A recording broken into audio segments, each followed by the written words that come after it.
chaotic. That was how the director described the changes in his organization. He felt like just as he was getting some traction under some of the changes that they were making, as he was making progress, the organization appeared to shift direction or add a new change initiative that felt like it was undoing some of the progress he had already made. Employees didn't feel comfortable. Everything was unstable. There simply was no stability in that organization. And if you're thinking, that sounds pretty normal, and we need to have that constant change or will stagnate, then stay tuned, because I want you to discover why stability is essential for innovation and how the lack of stability prevents the innovation, the growth, and the change that you need to make in your organization.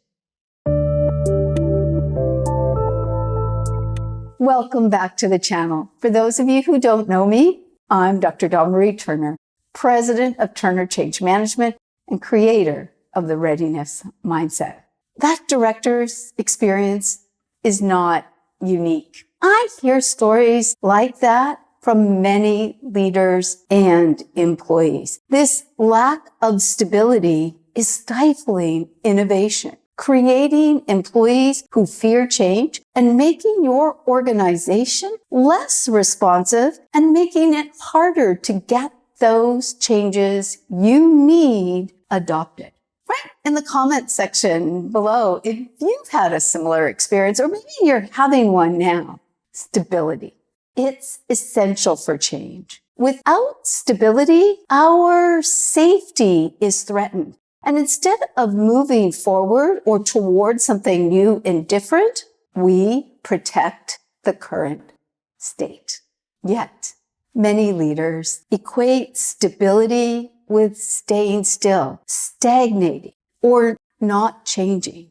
It's just the opposite. Change and stability are two parts of an integrated whole. You can't have one without the other. It's through change that we find our stability. That's one of the things I teach to employees through our stress management for change program. I teach them that in order to feel stable, they need to interact and engage with change. At the same time, I want to help leaders understand that all people, all of us, we will only move forward with something new and different when we feel stable, safe, and strong.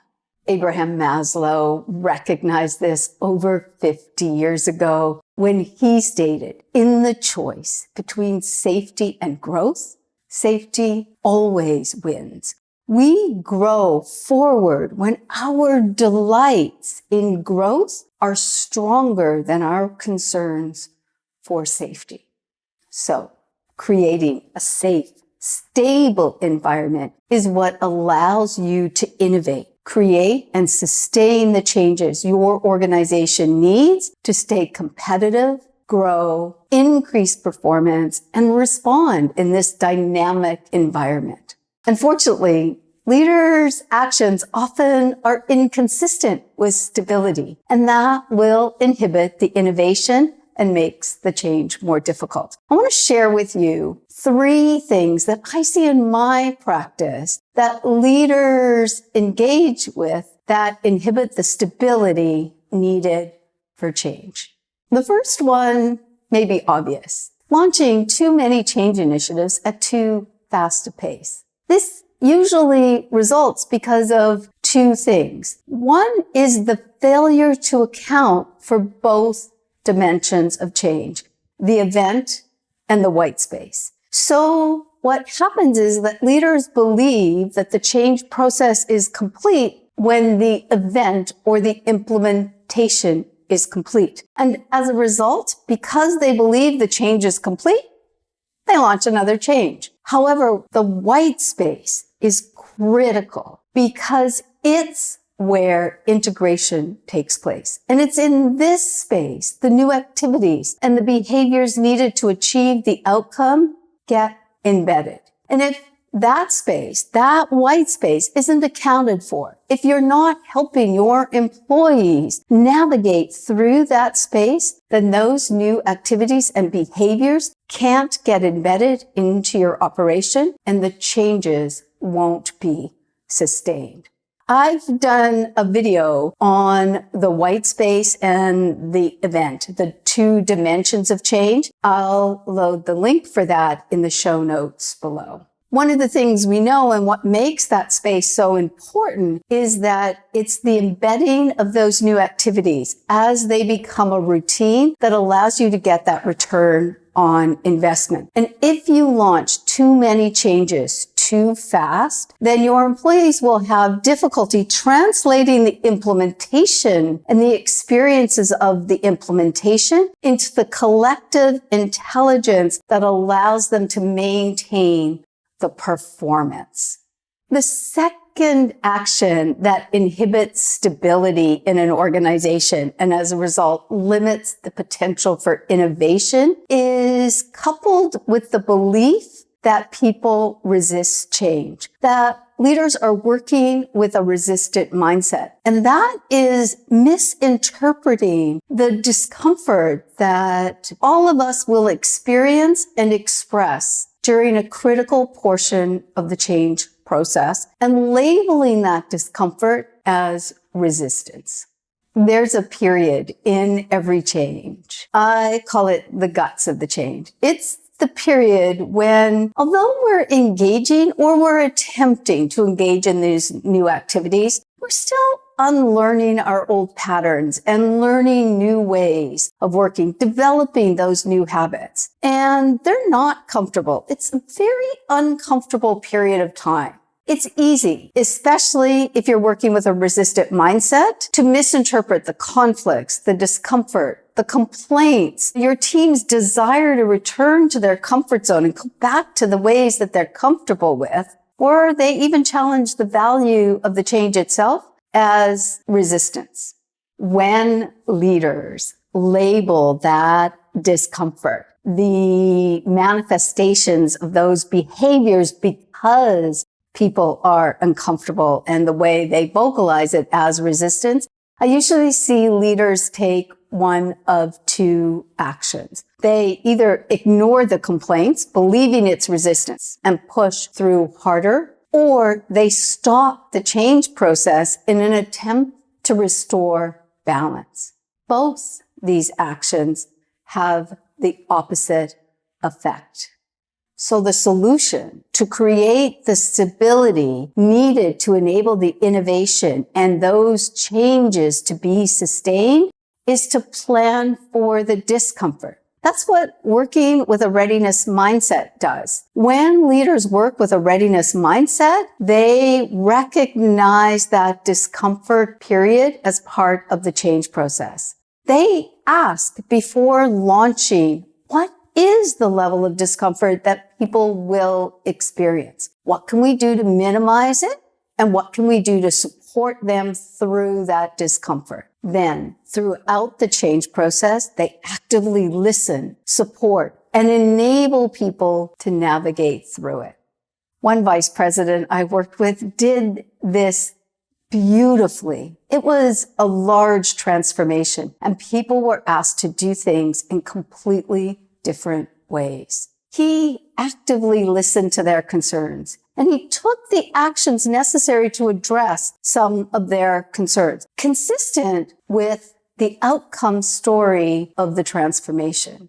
But then together we created additional supports to help those employees navigate their discomfort, including slowing down the pace at which they needed to move through that white space. Another action that I see leaders take that creates the instability and inhibits innovation and growth is the failure to define a clear, concrete, and concise outcome story and measure progress qualitatively and quantitatively toward achieving and living that story. To enable innovation and change, your outcome story is more important and powerful than goals. That's because your outcome story describes your destination. It describes what it will look like and feel like, what people can expect to experience as you live that story. Without an outcome story, it's easy to get off course without even knowing it.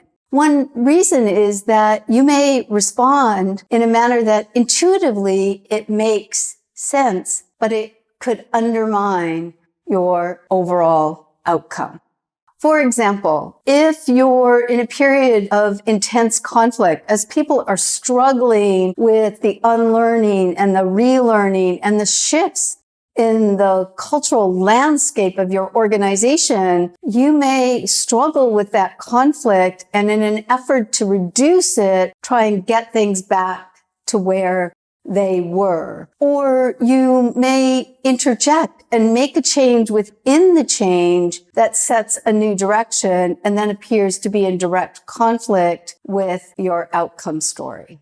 Remember that vice president I mentioned that handled this so beautifully? It would have been really easy for him to say to the employees that were the most uncomfortable with what was expected for them to adopt. Okay, you don't have to do this, and you don't have to adopt the new activities and behaviors and work around that group of people. However, he knew if the organization was going to live the outcome story and make the transformation that they had already worked so hard to put in place, he needed all of his staff to engage in the activities, to adopt those new behaviors, and to use the new systems as intended. That's why he looked at the outcome story. He looked and listened to where their discomfort was. And by slowing down, adding support, staying consistent with that outcome story, he created the stability and safety for those employees to move forward. That's why having a clear, concrete, and concise outcome story and then defining those qualitative and quantitative indicators for progress is so important.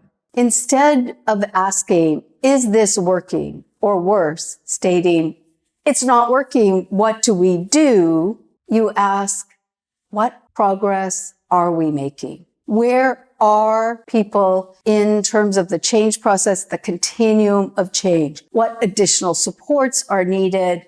What else is needed to keep us on the path of living our outcome story? That's how you create the stability and the safety for people to unlearn and learn and move forward with something new and different. One last strategy to begin to create the stability in your organization needed for healthy, sustainable change, innovation, and growth. And that is, in the midst of the changes that you're making, help your team, your employees, your colleagues identify and remind themselves of what is stable and encourage them to find and work with their stable core. That's one of the other strategies we teach to the employees in our stress management course, is finding their stable core. But you can do that too as a leader. You can create stability within your organization, a safe environment that helps people move towards something new and different in a way that's healthy and sustainable and will allow your organization to innovate and grow.